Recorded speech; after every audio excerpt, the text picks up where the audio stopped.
Hi, friends. Welcome to the Journey Life with Les Heron. This video is titled, Don't Tear It Down, Fix It with Wisdom.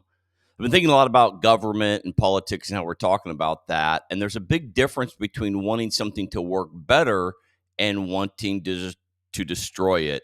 That's true whether we're talking about your government or your household or your church or your relationship. It's a mindset issue, one that quietly shapes how we speak, how we act, and ultimately what we get. Let's say your family budget is tight, groceries are high, the car needs tires, and the kids have outgrown their clothes once again. Frustration rises, but the wise response isn't to tear your budget apart in a moment of emotion. You don't stop paying bills or throw your financial system out the window because it's not perfect. No, you tweak it, you reprioritize it, and you seek wisdom. Why? Because you believe in the good it's meant to provide, that shelter, stability, security for those you love. The same applies to bigger systems, government, marriage, your church, and even your workplace. It's easy to get disillusioned when something isn't working right, and it's tempting to think, let's burn it all down, baby. Let's burn it down.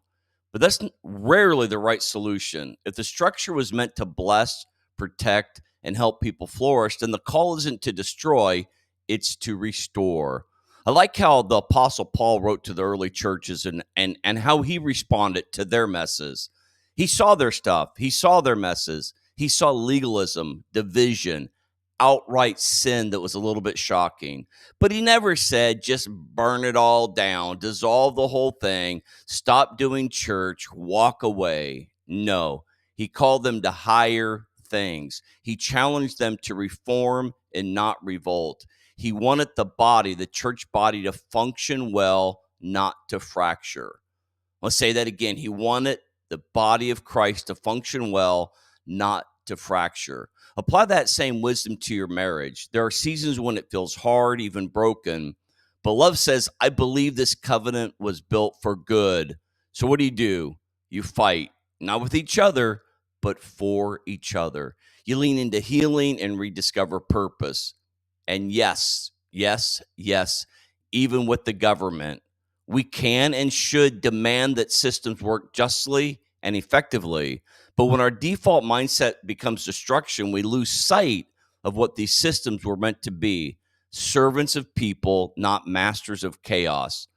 There's a principle from Proverbs that fits here. By wisdom, a house is built, and through understanding, it is established. Through knowledge, its rooms are filled with rare and beautiful treasures. That's Proverbs 24, 3 and 4.